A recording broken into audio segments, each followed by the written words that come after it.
Hello, and welcome back to our Let's Play of Planescape Torment. Alright, where did we leave off? It's been about a week since I last played. Still need to solve the murder for the Godsman. What was it that we were doing? Ah, the Delora thing. We need to return the keys to her heart, because she's apparently a construct.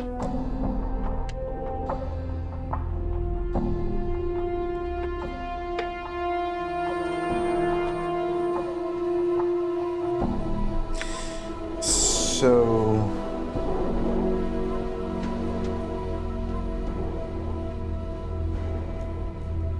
wow.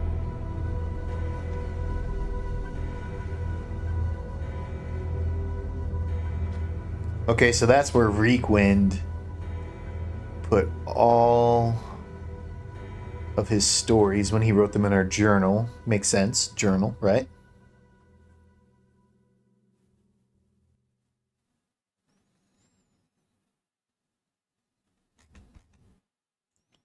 What I am looking for was... oh, wait, no.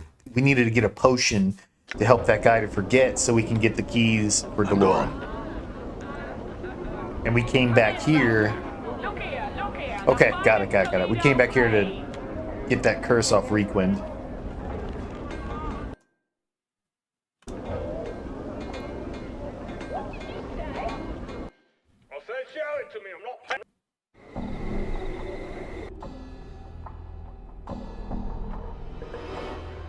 Did we...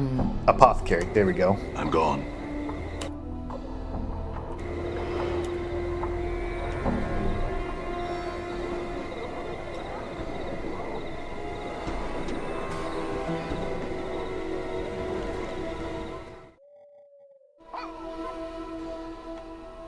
I'm gone. You see Pastel Kiln.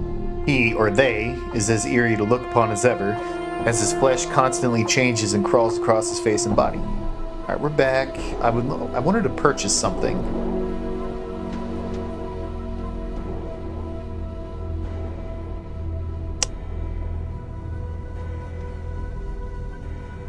You don't have any special potions.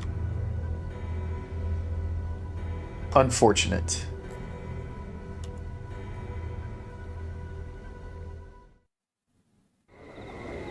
I'm gone. Alright. Let's go to this Curiosity shop. I can't remember if we were in here or not.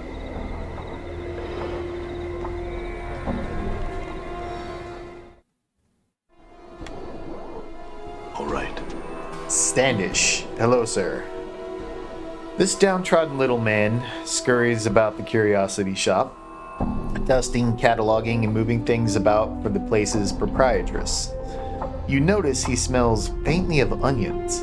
He glances up at you nervously as you approach him. Please, sir, I cannot speak with you. I have work to do, and my mistress simply won't allow it. I just had a few questions.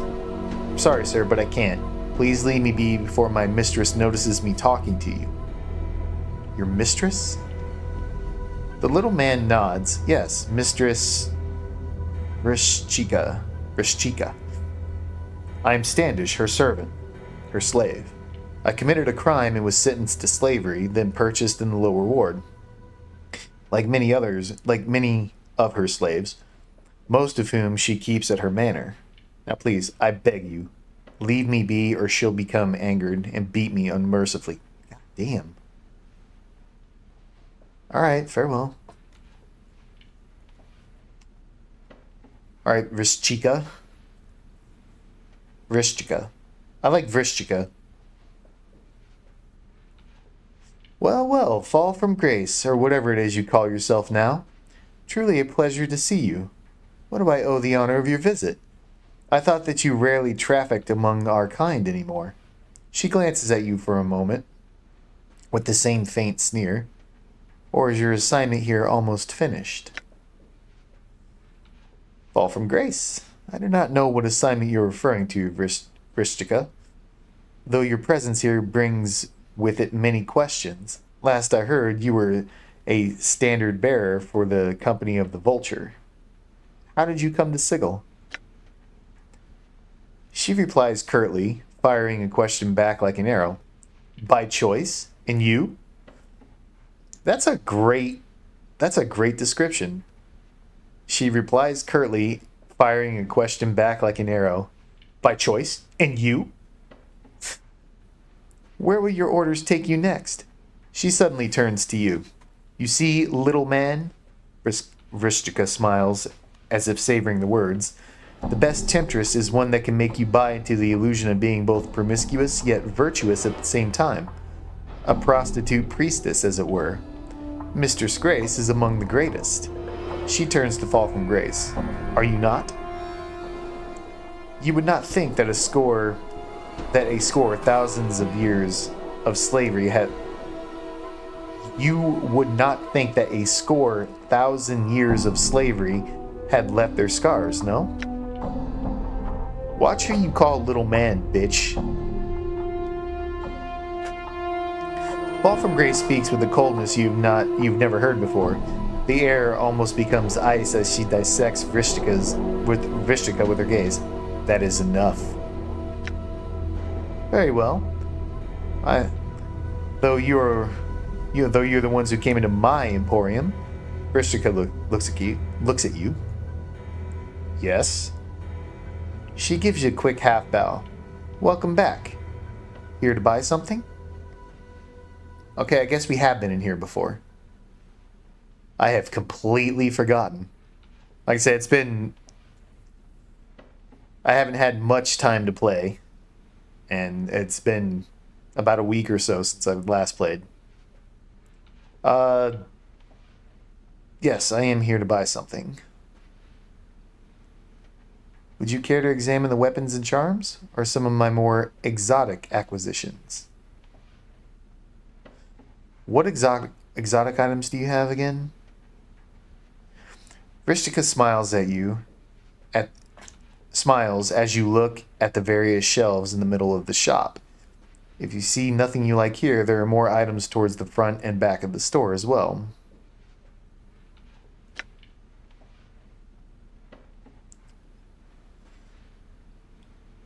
Examine the fiend's tongue. You examine what appears to be a tongue floating in a jar of brine. Vrishtika frowns at it. This is a fiend's tongue. A cornigun's, I think. But who really knows? That said, placed into the mouth of any living thing, it will give it the ability of speech, even if there was none before. I'm selling this oddity only for 66 coppers. Do you want it? You know what? I wonder if we could give that to Echo. It will give it the ability of speech. Let's see how much the other things cost first. What is this Gorgon Salve? You examine a bottle labeled Gorgon Salve. Vrishtika holds it up for you. I traded this one. I traded for this with some sword-slinging prime worlder. Perseus, I think, was his name.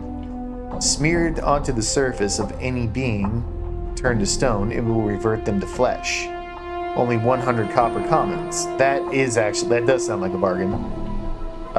Considering how handy it might come should you ever find a friend of yours transmuted to rock.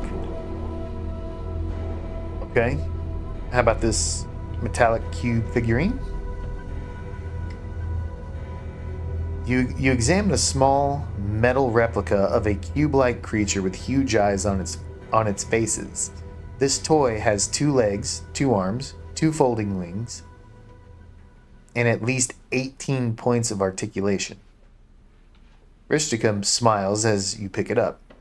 A collector's item, perhaps, or a piece of artwork. Who knows? But I like it. If you don't buy it, ask around. Someone might know more than I. You can have it for only 1,500 coppers. Almost half we have. What about this monster jug? You examine a plain-looking jug. Despite its common appearance, you feel reluctant to touch the thing as if it might bite you. Ristika watches you, chuckling, and then shrugs. It's a jug. It's got some sort of monster trapped in it. That's why your hair is prickling up like that. If you'd like that one, if you'd like it, it's only 123 coppers. That makes me think of the jar that held the beholder in Baldur's Gate 3. Let's look to the front of the store. Examine the baby oil. You examine a number of small bottles, each labeled baby oil. Ristika picks one up and presents it to you. Interested? It's the real thing, of course. Thousands of mewling mortal babies went into making the stuff. God damn. No thanks. Let me see the other stuff. A chocolate quasit? It looks delicious, does it not? Imported from the lower plains, these are rare, you know, and quite prized by lovers of chocolate and confections. It's a real quasit. Fiendish familiar, polymorphed into chocolate by powerful sorcery. Only 199 coppers. Codex of the Inconceivable. You keep using that word. I think it means what you think it means. You examine a rather unassuming book held closed by a tiny brass lock. That, coos Ristika, is the Codex of the Inconceivable. I'll only say that it's well, I can't explain it. Mere words simply won't suffice. You can own it yourself for a mere 1,000 copper commons, and believe me, it's well worth it. A Diva's Tears. That's interesting. You examine a small glass file labeled Diva's Tears. These were collected from a diva who was captured during a blood war skirmish. The fiends tormented the imprisoned angel for eons before he at last escaped. This small bottle holds 12 tears he shed in that time. Their price is but 100 copper commons. That also sounds like it might be worth having. For what? No idea. Examine Elixir of Horrific Separation. You examine a bottle labeled Elixir of Horrific Separation. Ristika presents it to you. This stuff was compounded by a scholar who found she possessed a darker half, a side of her which took control at times and bade her do awful things. This potion was to have split the darker half away from her, creating two separate beings. Mercy killers, however, found and executed her for a string of deprived murders before she could use it. I'd charge you only 200 copper commons for the elixir. Yeah, I will take that. I will definitely take that because that sounds like it will separate the guy in the apothecary.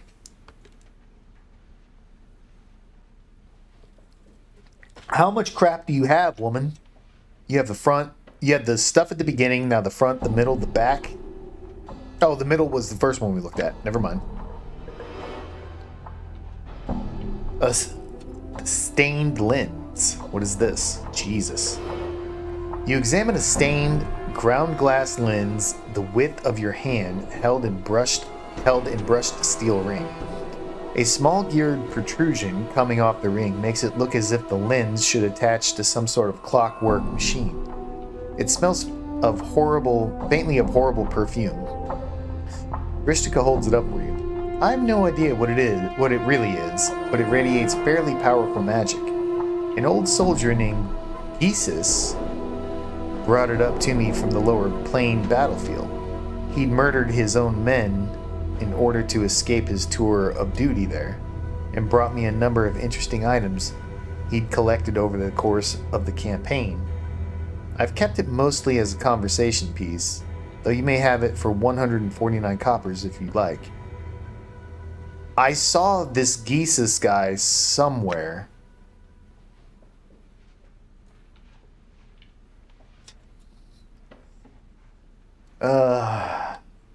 Yivra's ring? You examine a ring in a small padded case. Vrishtika holds it up so that you can see it more closely. This is Yevra's ring of almost invisibility. It makes its wearer invisible. Well, almost. I will part with it for a mere sum of 349 copper commons. I want all of this stuff, but I can't afford everything. A tattered rag doll. The years have not been kind to this tiny rag doll. It is coming apart at the seams, and it looks like its threads are unraveling. It is obviously intended to be a replica of the Lady of Pain, but the buttoned eyes and its plush softness don't strike much fear into your heart. Vrishtika holds it up for you. This was found in a well-trapped strongbox sunk deep beneath the surface of Sigil. It was part of a small hoard of treasure and forbidden magical texts, though I don't know what it's for. If you like, it's only 99 copper coins.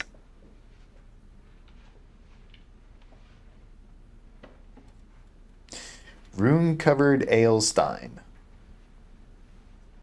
You examine a large pewter ale stein covered in strange runes.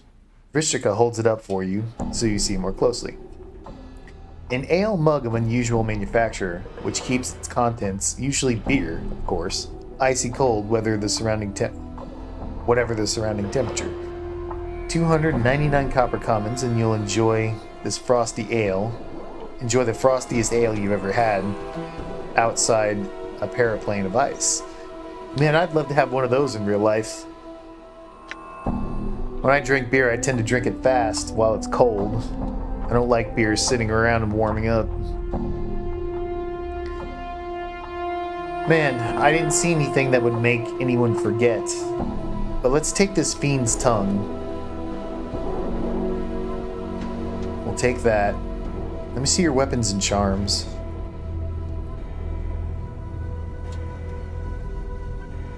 Oh, we don't have anyone who's going to use this hammer.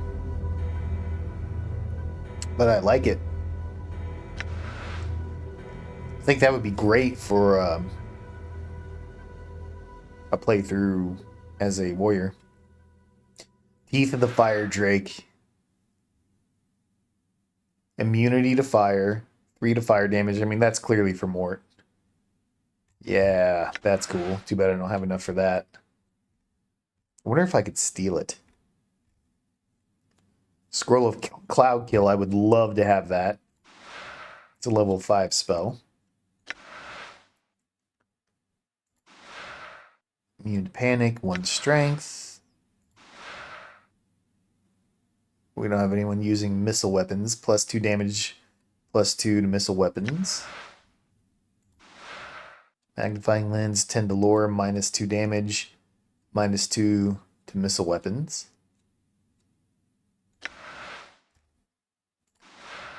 Spider bracelet. I think we gave one of these to our thief. Her name's escaping me.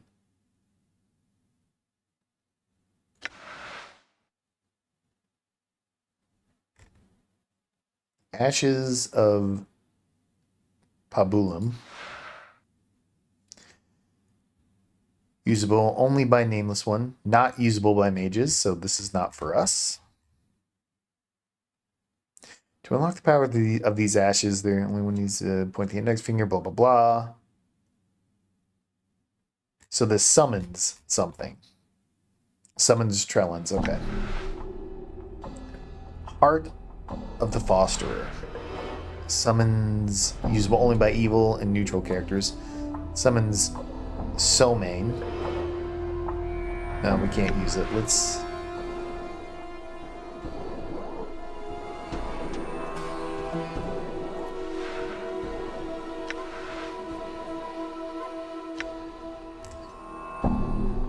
Can't run while I'm carrying all this. What?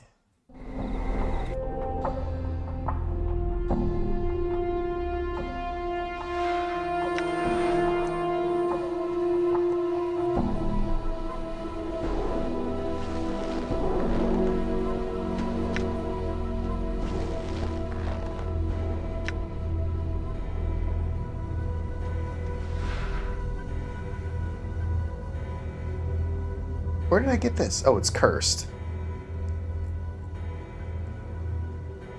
Yeah, biting ring, whose powerful aura protects its bearer from bodily harm. What is one such item? However, once placed upon the finger, the ring bites down and holds on tenaciously that it is nigh impossible to remove from the bitten digit. Okay.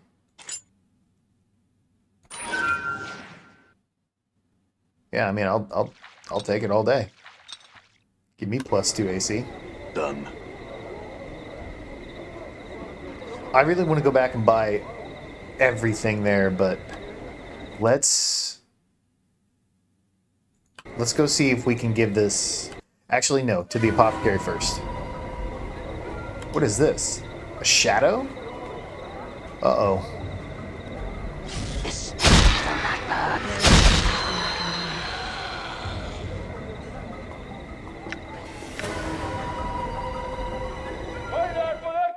I don't think so. Pestle? Maybe if we get separated, maybe he'll have an elixir to make, what's his name forget? Yeah, here we go. I've got this elixir of horrific separation. Do you think that would help you? Both of eyes suddenly snap to the small bottle in your hands. He nods, smacking his lips. Okay, there you go. Pestle Kiln takes the bottle in both his hands and places it beneath the counter. His left eye focuses on you, while his right eye and hand concentrate on scribbling furiously on the countertop. We can use this to make something that'll fix us. Right on up. Oh, we can use this to make something that'll fix us right on up. Now, if you'll give us a moment, when we got it all worked out, we'll make you some healing stuff as a reward. Yeah, sure.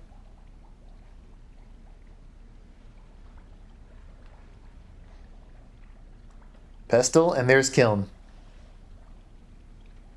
This man closely resembles Pestle Kiln, though without the crawling skin and constant subtle mutations. Greetings, sir, and well met. And what is it I, Pestle, can do for you? I was hoping to get some healing concoctions. Ah, yes, of course, your reward, Let's see now. I'll manufacture them for nothing, of course, but I'll need the proper ingredients. An Oni's heart, or powdered hematite, or the hair of a diva, or the thread of some Asimon's robe, or the blood of a regenerating creature such as a troll, or... Actually, my wounds heal very quickly. Pestle raises an eyebrow. Do they now? Well, then your own blood might do. Here, give me a sample if you would. We'll give him a little bit of our blood. After drawing a small quantity of your blood and retreating to the back of the store, Pestle returns with a number of what appears to be hardened drops of blood. Placed upon one's tongue, these clot charms will heal existing wounds and aid... Okay. We got some more clot charms. I had some questions. My humble apologies, sir, but I only speak of the store. Besides, I rarely leave the place, you see. You'd be better off finding another person to ask your questions.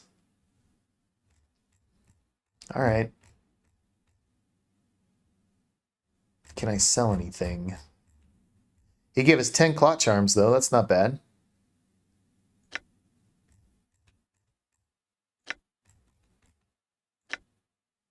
Anna, that's her name.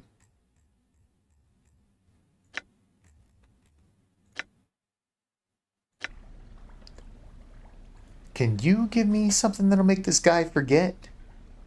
This man's face closely resembles Pestle Kiln's, though without the crawling skin. Okay, we already read all that. Greetings again. The name's Kiln. Did you need something? I had some questions. I work in the stockroom all day, I do. I'm no good to ask you question. Oh, God. All right, well, what do you have? You have nothing. Done. Well, that sucks.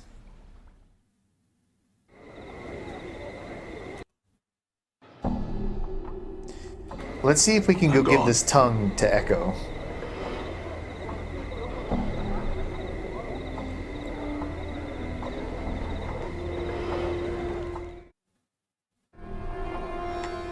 I'm gone. I don't know how long this will last, so let's go ahead and just end it here, and we'll pick it immediately back up in the next episode. So thank you very much for watching, and I hope you all join me for the next one.